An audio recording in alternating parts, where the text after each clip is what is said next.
There are many excuses that we have, many explanations that we have for our reasons for why we can't change, why something is difficult to overcome, why getting past addictions or getting past the way that we've looked for a lifetime or the way that we've thought or the way that we've been treated or the way we've treated others or living in poverty or not having enough or relationships that don't work. Endless explanations that we use for ourselves. There hardly any of them will stand up to the very first question in the paradigm, which I'll talk about in a little while. They simply aren't true. You are literally running your life on thoughts that if you really examine them and put them to a very simple test, you would discover that they don't hold up to the test of veracity, the test of truth. They simply aren't something that you can guarantee, and yet you run your life on the basis of these. So how did you get them?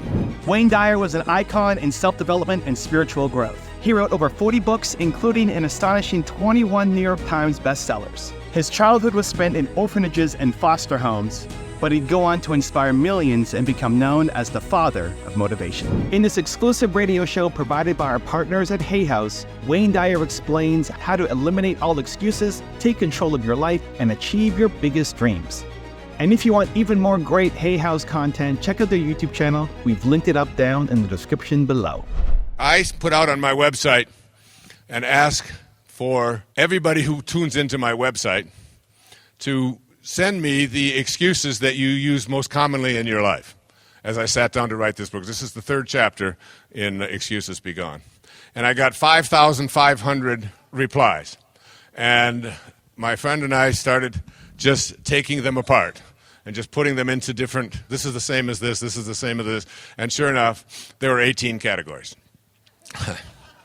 And so there are 18 excuse categories. On the PBS special, you see them as thought bubbles that'll come up when it plays on June the 1st. I'll just give them to you real quickly. And I want you to understand now, these are all viruses. These are all things that were placed into your mind that you have come to believe that have infiltrated and spread throughout your culture. There are cultural ways of thinking that do not hold up to any of the components of the Excuses Be Gone paradigm.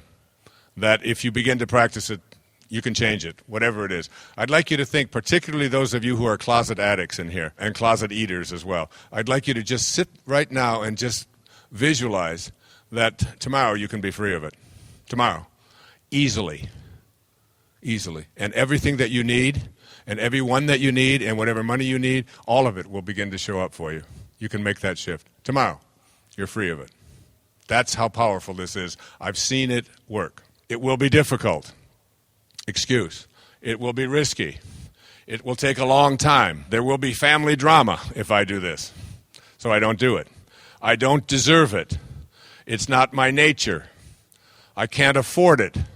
You should never, ever, ever say the words, I can't afford it, and use money as a reason why you can't attract into your life what you want. Of course, there is money out there for you. You just haven't connected to it. You've got to have within you an understanding that that is simply an explanation that keeps you from doing what it is that you want to do. You can afford to go to college. You can afford to travel. You can afford to get anything that you want in your life to make your life work at the level that you want to. You can't afford it. The money is out there. The capacity for making it, attracting it into your life is within you. But if you believe that what I'm saying is not true, you're right. And that's a meme. That's a mind virus. You've already accepted and you haven't challenged whether or not the thought that you are thinking that you can't afford it is true or not. How many in this room have ever had the experience of believing that you couldn't afford to do something, and you went home, and suddenly an unexpected bonus had showed up in some way in your life? A tax refund, somebody sent you money, whatever, you found it, whatever. How many people have had that experience at one time or another in your life? Look around. Everybody's had that experience. It's a universal experience. And yet you convince yourself that it can't happen for you. Why would you continue with that thought? I'm getting ahead of myself. All right. No one will help me. There's 7 billion people on the planet. They all want to help you. Almost all of them are looking to help somebody. And you're convinced that there's nobody out there that will help you with what it is that you want to do or what your dream is. I'm not strong enough. I'm not smart enough. I'm too old or too young. The rules won't let me. It's just too big. I don't have the energy. My family history won't let me. I'm too busy. I'm scared. It's a shift that has only come upon me even since I finished Excuses Be Gone. But I managed to get a big hunk of it in because I added it, because it came later after it had been submitted, and I said, I got to put this in here. But it's even much more detailed for me now. The greatest gift that you have been given is your imagination. In your imagination, in your thoughts, you have the ability to be able to create anything you want for yourself in your life. Anything in your thoughts. Would you agree with that? That you can think and create an image of what it is that you would like to be able to create. So the first, I'm reading somebody named Neville. How many have ever heard of Neville? A few, maybe 25, 30 people out of 2,500. Neville was like an itinerant preacher. He died in 1972. He used to lecture out here on the West Coast in Los Angeles. It's Neville Goddard, but he just went by the name Neville. And he's written several books. You can find him on the internet. He wrote something called The Power of Awareness, which is, I don't have it. Hay House is going to have it. He's passed away. His daughter, Victoria, has put out some of it, but it's available, and we're going to put it out there because it's one of those little books that I've read 5 times now. And I'm not exaggerating. I've read it 5 times. I read it on the flight over here from Maui yesterday. It's not long, 120 pages or so. But you can read a paragraph 40 times. And you can just be zowed by it. You can be wowed by it when you contemplate what it is that is being said here and whether it... And I keep thinking my experience in writing has always been to take what some people think of as complicated, like the Tao, and quantum physics and things like that, and to just present it in a way that the cab drivers can understand it, and that school teachers can understand it, and that all of us regular folks can get. And that's what I want to do with Neville. And I'm going to write a book about it, not this year, but next year. And I've already got the cover for it, and I've already got it sitting on my table. Literally, I do. It's called Wishes Fulfilled, and it's. I wrote a book years ago called Manifest Your Destiny. That's like elementary school compared to what this is. And I just want to give you just a little touch of it in the next few minutes. It starts, I take 7 principles that you have to sort of get if you want to apply the Excuses Be Gone paradigm.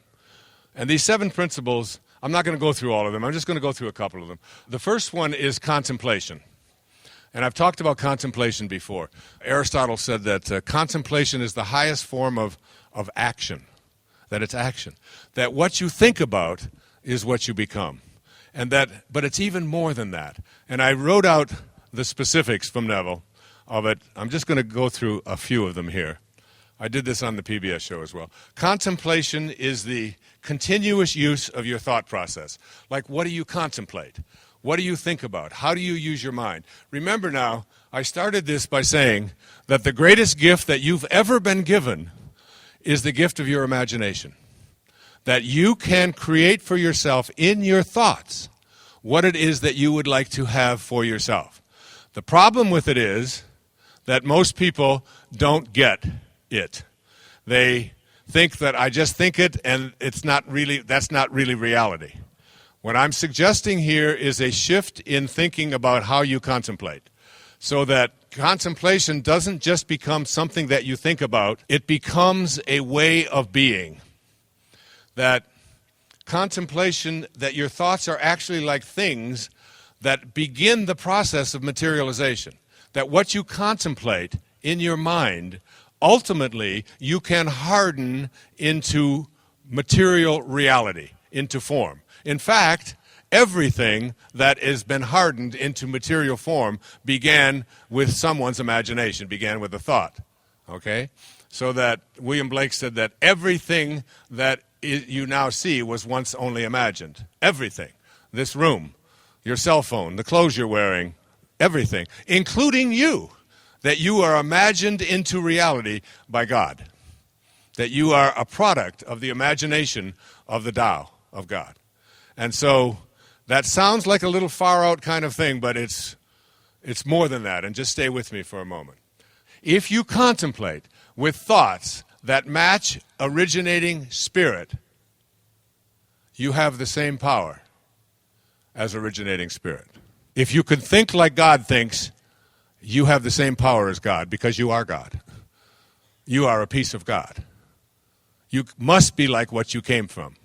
You must be. I illustrate that in the film in a really beautiful scene in there. We must be like what we come from. If you take out an ounce of blood from my veins and the cholesterol rating is 140, you can be certain, for sure, that all the rest of the blood going through my veins, the other 5 quarts or pints or whatever's in there, have 140 as well, because what was taken out must be like what it came from. It's just a simple law of the universe, right? When contemplation is a vibrational match to originating spirit, a vibrational match to originating spirit, you gain the cooperation of divine mind, attracting and fulfilling your desires. As you begin to contemplate from a place of not thinking about the end, but thinking from the end, and never allowing yourself to deter yourself from that thought, you gain the access of divine mind. It's how it works. I got the mic, folks, and you paid to hear me. This has always worked for me. It works for me. It's what I do.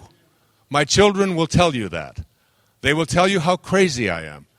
That I get a thought in my mind about what it is that I am going to do, and I can't be detracted because I will not allow my attention to be taken away because I'm thinking, I believe that when I have those thoughts and they match originating spirit, that I will get the cooperation, and it always happens. Always. Always. Contemplation is therefore a kind of action in and of itself which sets into motion all of the creative forces of the universe. Now here's what I want to tell you about excuses. When you rely on excuses, you allow your false self, that is the ego, which I spoke about at the beginning, to contemplate what you do not want or what you cannot get. That's what those 18 excuses are. They're all misalignments. They are contemplating what can't happen. How difficult it's going to be, how long it's going to take, how much money it's going to cost, and you don't have it. As you contemplate in that way, you cannot create for yourself what you want. You create what you are contemplating. And then you stay down here, and the universe offers you experiences that match up to what you are contemplating. When you contemplate up here, in harmony with divine mind, the universe offers you experiences that match up here. The problem is that you're so easily taken away from your imagination. But I'm going to change that in the next 6 minutes. The presence of any of the excuses that I just outlined there for you in your life is evidence that you contemplate what you can't do or have. So you're really good at contemplating what you don't want, or what you can't have, or what's impossible. And everybody's doing it all the time and wondering why nothing shows up or the changes don't take place. To rid yourself of excuses, you must learn to practice contemplating what you intend to manifest and simultaneously detach from the outcome. So that's contemplation.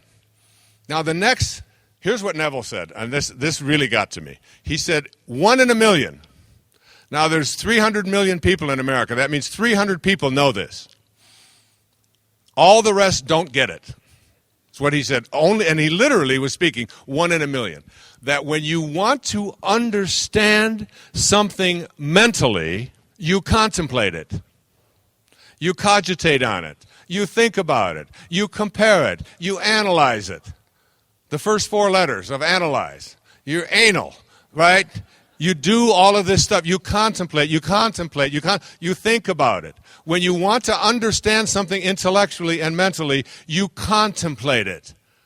When you want to understand something spiritually, you must become it. You must become it. And that's where we're going now. And that's where I take you in the middle part of this book.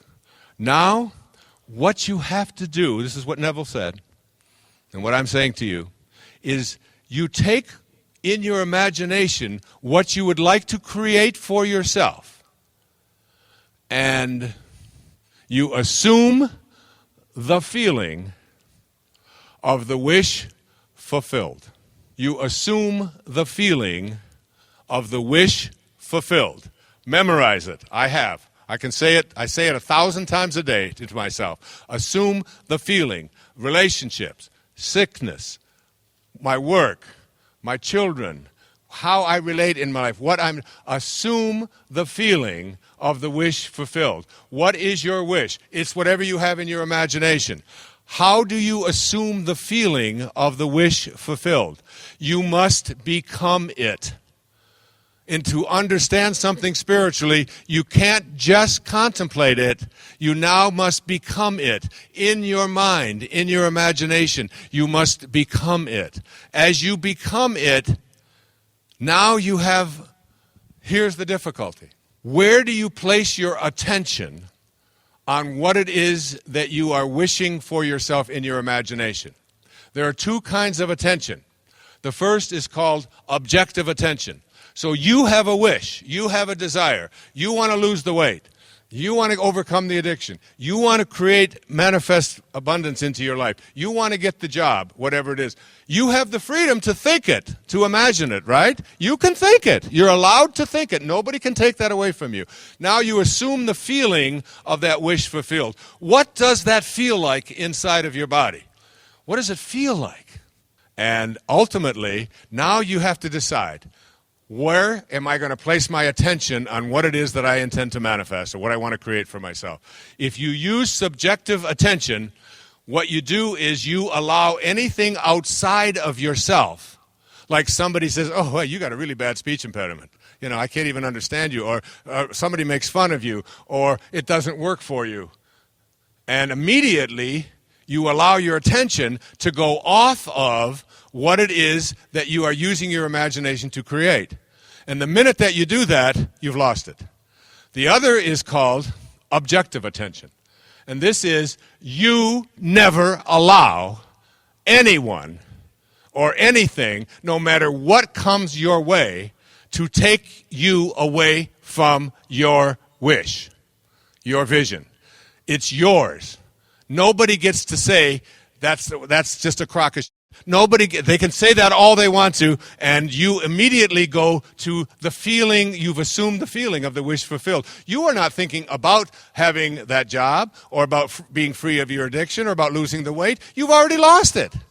It's in your mind. That's your imagination. This is how manifestation takes place. And so everybody that says anything to you, hey, chubby, how you doing today? Or, yeah, you're still poor, or whatever it is, you instantly go to, I feel great.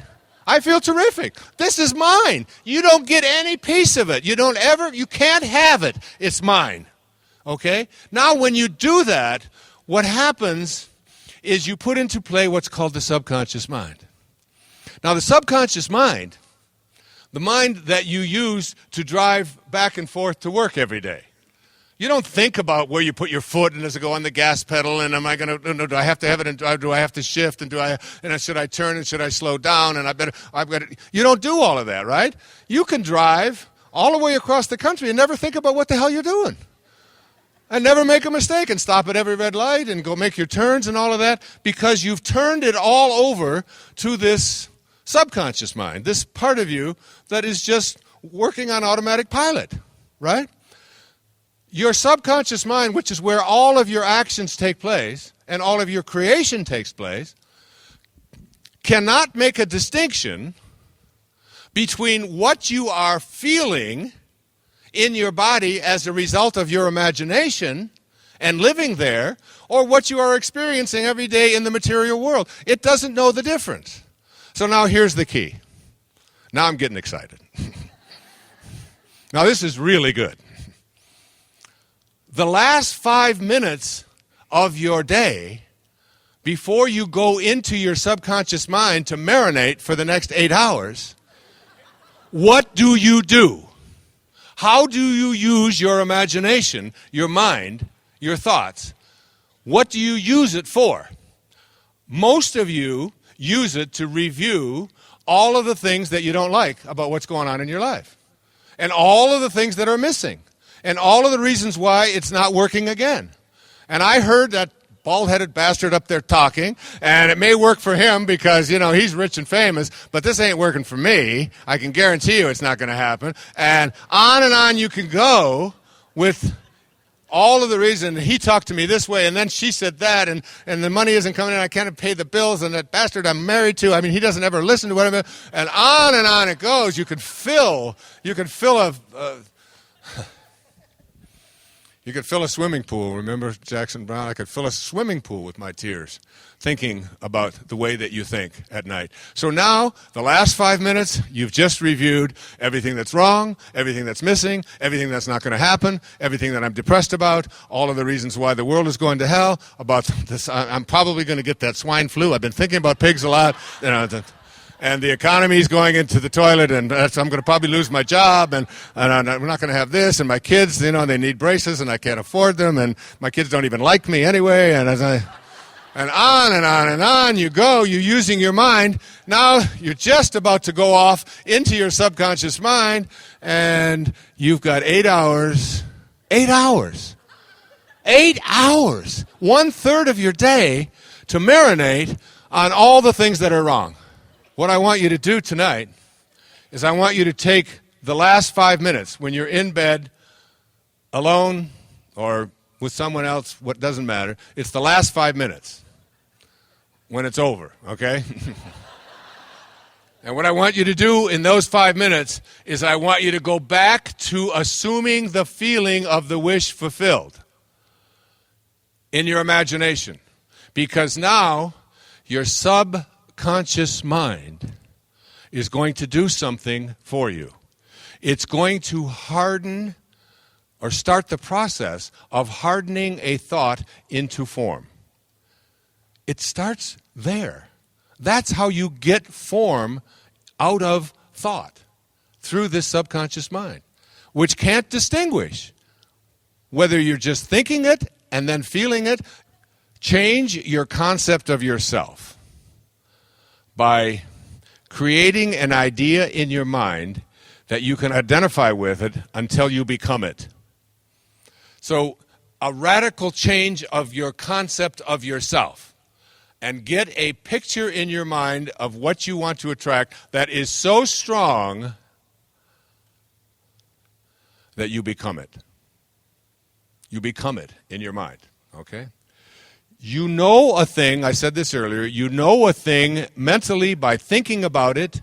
You know a thing spiritually by becoming it. You are now it, and you are operating from that perspective. You have achieved what it is that you want to achieve in your life. And the third is you assume the feeling of that wish fulfilled. You feel what that feels like in your body. Your imagination, number 4, is able to do all that you ask in proportion to the degree of your subjective attention. That's complicated, but it's basically what I've just explained. Your imagination, your mind, your thoughts, where materialization begins and ends, is able to do all that you ask in proportion to the degree of your subjective attention. How much are you willing to hang on to it, not because it's something that you want so bad, but it's because it's something that you already are. You're already it. Okay? And so all of your attention that you place on your wish being fulfilled is subjective. It's yours. Nothing outside of you, nothing that comes along in the circumstances of your life can change that. You have to discipline yourself to get to that place. You access divine cooperation by staying in the state of what you have imagined with your subjective attention. This is how you harden an imaginative wish into a material reality, by staying in that state. It ultimately has to become your reality. You will act upon it because your subconscious mind will start offering you up experiences to match up to that. And when I started writing the book, and I do that, that's why when I start to write a book, I already have the cover of the book and the jacket and the title sitting in front of me, and I look at it every single day. It's already done. All I have to do is be the conduit to let it happen. I do the same thing when I give a talk like this. You think I take this for granted? You think I believe that I can get up here and talk for 3 hours without notes and make it interesting and compelling and give you something new? And so you think I take that for granted? I bust my ass doing this. People tell me you make it look so easy. There's nothing easy about it. I have already imagined all of this.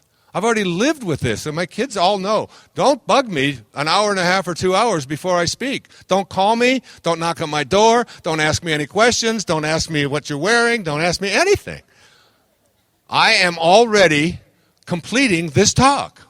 And now I can come out here and I can allow divine mind to work through me because my subconscious mind has given me all of the experiences that I need. That's how it works. 6. Picturing the future without assuming the feeling is simply called futile daydreaming. Let me say it again. Picturing the future without assuming the feeling of the wish fulfilled is just idle, futile daydreaming. That's all that is. You have to assume the feeling of the wish fulfilled. You have to say that 1,000 times a day until you really get it. I said this already, use the last 5 minutes to awaken in your awakened state, to assume the feeling of your wish fulfilled. It can't hurt. It's your imagination.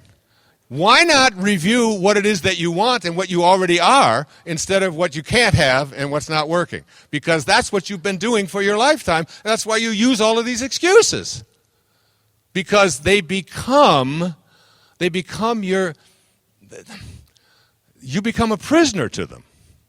They become true for you when, in fact, if you put them to the test, there's nothing true about them at all. The only reason that you keep using them is you keep contemplating what you don't want and what you can't have. And great spiritual masters and those who are great achievers, they don't put their attention. I learned that from my teacher, Abraham Maslow, back in the 1960s when I was working on my doctoral studies. He said, self-actualizing people never put their attention on what's wrong or on what's missing. He said, if you want to be a great therapist, don't talk to people about their problems. Give them 5 minutes and then spend the rest of the time on solutions, on what you're going to do about it and what's possible for you and what you can make happen, and get them to leave your office knowing within that they're already what they want to be. Your imagination is this incredible gift from which all things originate, to which all things return. That's you and God at work. And finally, experience in your imagination what you would experience in reality as if it had already achieved, if you'd already achieved it. Not as an onlooker thinking of the end, but as a participant thinking from the end. Make it pleasurable. Okay, so this substance that I'm speaking about here is consciousness. It's called consciousness.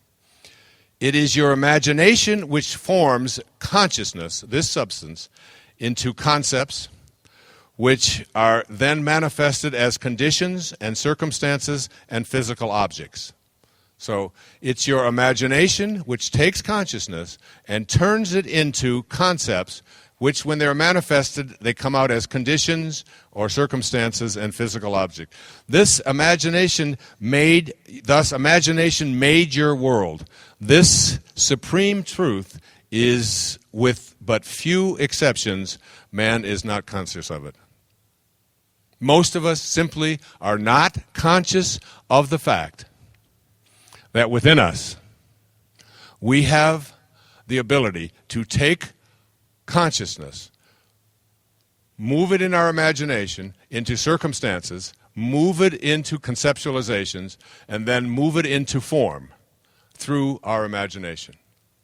That you have the ability to do that. You can become a manifester if you think from the end. Now, the paradigm, which is the real essence of Excuses Be Gone. It's 7 questions that you look at, and you look at in a hard way. I'm just going to go through a few of them. First question. Every excuse that you use, it's going to be difficult. It's going to take a long time. I can't afford it. We'll use those. First question to ask yourself about that excuse as you begin the process of fulfilling your wishes. is it true? Is that thought true? I want to do this, but it's going to take a long time. I want to do this, but it's going to be difficult. I want to do this, but I can't afford it. Those are just three of them. The second part of this question is, can you be 100% certain that the excuse that you are using for not making your life work the way you want it to is true? Can you be 100% certain that it is true, that it's going to be difficult, that it's going to take a long time, that you can't afford it? Can you be 100% certain that it's not going to be difficult? You can never be 100% certain of anything, can you? So you can't be 100% certain that what you would like to do or accomplish or create for yourself is going to be difficult. And you can't be 100% certain that it is going to be difficult. But one of those thoughts will lead you to overcoming the resistance and creating what you want. And the other one is a guarantee that you'll never get it. Why would you opt for the thought that says it's going to be difficult and you can't be certain that it's true, rather than it's going to be easy, which you can't be certain that it's 100% certain that it's true, but at least if you believe that it's going to be easy, you'll start going down that path. And do you see how we do this with virtually every thought that we have? You get a headache, you get sick, things don't work out for you the way that you would like to, and immediately you go to the excuse. I'm too old, I'm too scared, I'm too busy, I can't make this happen. And if you stop that and say, what's the reverse of that thought? I'm not scared. I can do this. It's going to be easy. I can afford it. If you say to yourself that you can't afford to do something, and I hear it from people every day, you can't afford to do something, and you can't be 100% certain that you can't afford it because the money could show up. There's a real likelihood that it could show up. Is it more likely that the money will show up if you think the thought that you can't afford it, or if you think the thought that you can afford it? Because if you think the thought that you can afford it, and you assume the feeling of that wish fulfilled, and you go through and marinate in that for 8 hours every night, you're going to now begin to align yourself in a different way. And the universe is going to start providing you with, and you're going to start acting and thinking like God thinks, and before you know it, the money's going to show up. The second question in the paradigm is, where did these thoughts come from? These are all memes. What are memes? Viruses. Not the kind of viruses that are in your computer or in your body, mind viruses. Do they have any substance? No, they're ideas. They've been placed in your mind. What's their purpose? Duplicate, infiltrate, spread. You have been a virus carrier for it. Where did they come from? The answer to that question is very simple. They came from you. Every single one of them came from you. But we carry these things around. What you do is you take total responsibility for every single one of them. You say, yes, I was 3 years old. And when patients would come to me and say, I was only 3 years old. I didn't really choose it. I said, did you know any other 3-year-olds who listened to the same and didn't buy it? Who heard their parents saying the same thing to them, heard their teachers saying that? Yeah. Well, who's responsible for you thinking those things? Well, it's my mother. Mothers take a big rap on this. Big rap on this. I say, so your mother is responsible for the way that you are in your life? Yes. I say, okay, get out of here. I want you to get up. I want you to go home. I want you to go get your mother. I want you to bring her back here. Why? I said, because I'm going to treat her and you're going to get better. And you can see the absurdity of it, can't you? So if you're not willing to take responsibility, total responsibility, for everything that you are, instead of placing it on anyone or anything or any set of circumstances outside of your life, you signed up for all of that. If you're the middle child, you signed up for it. How do you know? Because you are. If your parents got divorced, that was necessary. You had to go through that. You needed that experience in this lifetime. If you were abandoned, if you lived in an orphanage, if you were sick, if you broke your leg, if you're blind, whatever. As my friend Ram Dass says, everything that you experience in your life is nothing more than your curriculum to God. It's just your curriculum to God. This is the one that you signed up for. So accept it. Accept it all. And I talk quite a bit about that in there. The third of these questions is, what are the payoffs? And basically, the payoffs, every behavior, every excuse that you use has a payoff. Usually it's the avoidance of your dharma. It's usually to avoid the callings of your soul. It's usually to allow other people to be responsible and to run away from it. I go through them all. But the fourth one, and this is one I want to close with, ask yourself this question. What would my life look like if I couldn't use the excuse that I've been using to explain why my life isn't working the way I want it to work in this dimension? What would my life look like if I couldn't use this excuse? If you simply couldn't say, it's going to be difficult, I can't afford it. What if you just couldn't think that? And as you begin to look at changing those ways of being, you begin to see that you don't have to hang on to them at all. If you couldn't think them, tell yourself you can't. It's no longer possible for me to think that I can't accomplish what I want. I have an imagination. I can assume the feeling of that wish fulfilled. I can place objective attention always on that wish being fulfilled. To watch another amazing Wayne Dyer video, check it out right there next to me. I think you'll love it. Continue to believe, and I'll see you there. If you can learn how to live fully and completely and totally in the present moment and just be there in this moment, realizing that the now is all you ever get and that the future thing that you're all worried about is nothing more than just a now, and everything that's ever happened to you in the past